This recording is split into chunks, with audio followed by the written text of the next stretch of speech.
Assalamualaikum warahmatullahi wabarakatuh. Alhamdulillah, alhamdulillahilladzi hadana lihada wa ma kunna linahtadiya laula an hadanallah. Asyhadu an la ilaha illallah wahdahu la syarikalah wa asyhadu anna Muhammadan abduhu wa rasuluhu amma ba'du.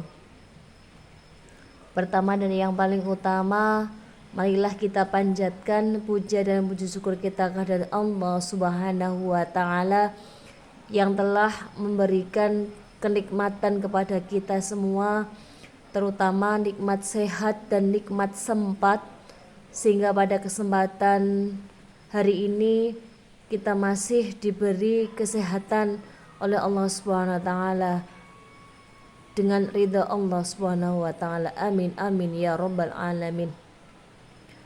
Allahumma sholli ala sayyidina Muhammad.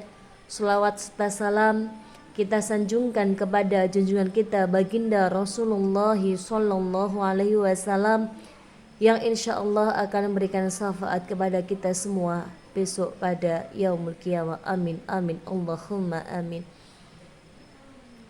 Dalam kitab Fadlul Amal disebutkan bahwa afdhalul a'malu as-sholatu liwaqtiha birrul walidaini wal jihadu. Bahwa dalam kitab Fadlul Amal disebutkan bahwa ada 3 keutamaan amal, yaitu yang pertama as-sholatu liwaqtiha, yaitu tepat pada waktunya.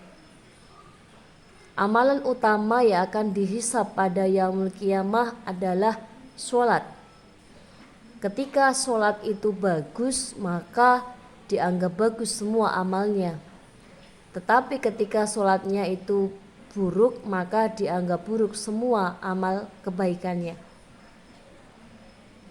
Bahkan ketika orang hidup banyak masalah, perintahnya cuma satu, perbaiki sholat, maka Allah akan yang memperbaiki hidupmu. Sholat tepat pada waktunya itu sulit, tetapi ketika kita mau berusaha untuk melaksanakan sholat tepat pada waktunya, maka itu lebih baik daripada keutamaan amal. Apalagi dalam sholat itu terutama ada di sujud terakhir dalam sholat.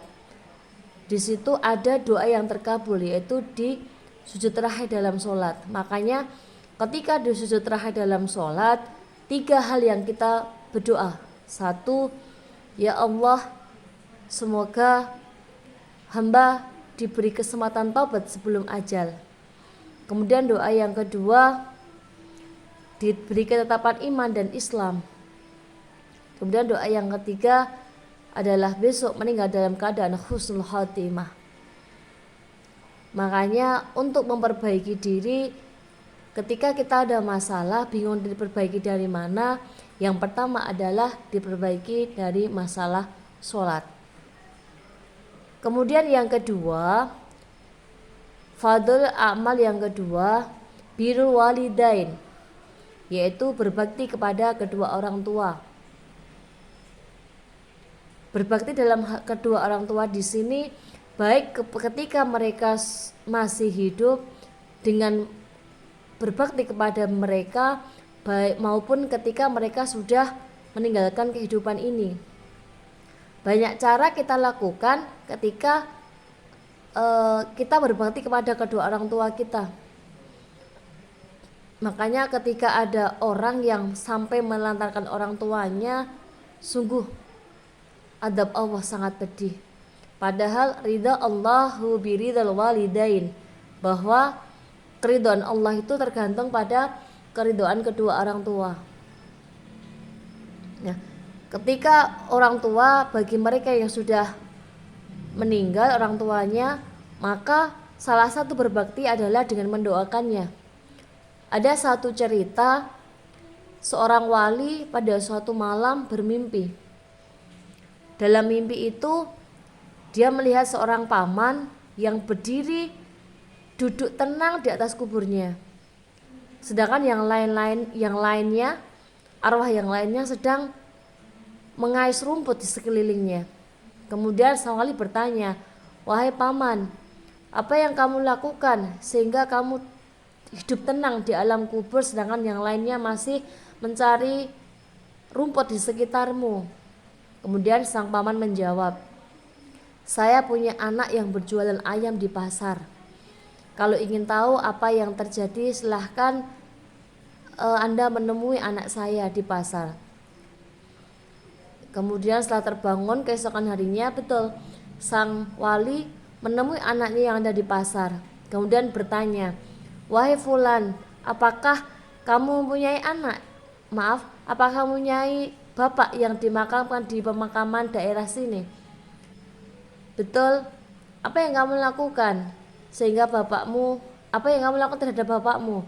Kemudian sang anak menjawab, setiap hari saya berjualan ayam, tetapi ketika di sela-sela berjualan saya selalu membaca Al-Quran yang saya tujuan kepada bapak saya. Ternyata wali itu bisa menyimpulkan, ternyata kehidupan di sana ketika seorang orang tua itu tenang di alam sana, ternyata mendapatkan kiriman bacaan Al-Quran oleh anak-anaknya sehingga beliau tenang di alam sana. Begitu pentingnya seorang anak yang mendoakan kedua orang tuanya ketika mereka telah tiada. Kemudian yang ketiga apa? Keutamaan amal, yaitu al-jihadu, jihad. Kalau zaman Rasulullah, jihad bisa dilakukan dengan berperang, membela agama Allah. Tapi untuk saat ini jihad yang bisa dilakukan adalah apa? Terutama jihad memperbaiki diri, jihad menahan hawa nafsu. Tetapi kalau jihad kepada orang lain bisa dilakukan dengan menyebarkan ilmu yang bermanfaat kepada orang lain. Jihad memerangi keburukan dan juga terutama jihad dari perbuatan keji dan mungkar. Dari ketiga hal di atas dapat saya simpulkan bahwa keutamaan amal itu ada 3, yaitu yang pertama, afdhul amalu as-sholatu li waqtiha, birrul walidain wal jihadu. Keutamaan amal ada 3, yaitu 1 sholat, kemudian yang kedua berbakti kepada orang tua, kemudian yang ketiga adalah jihad. Saya kira untuk hari ini saya cukupkan sekian. Mohon maaf apabila ada kesalahan dan semoga apa yang saya sampaikan bisa bermanfaat kepada yang melihatnya. Wallahul musta'an ila tariqil jinan. Ila liqa ma'as salamah. Wassalamu alaikum warahmatullahi wabarakatuh.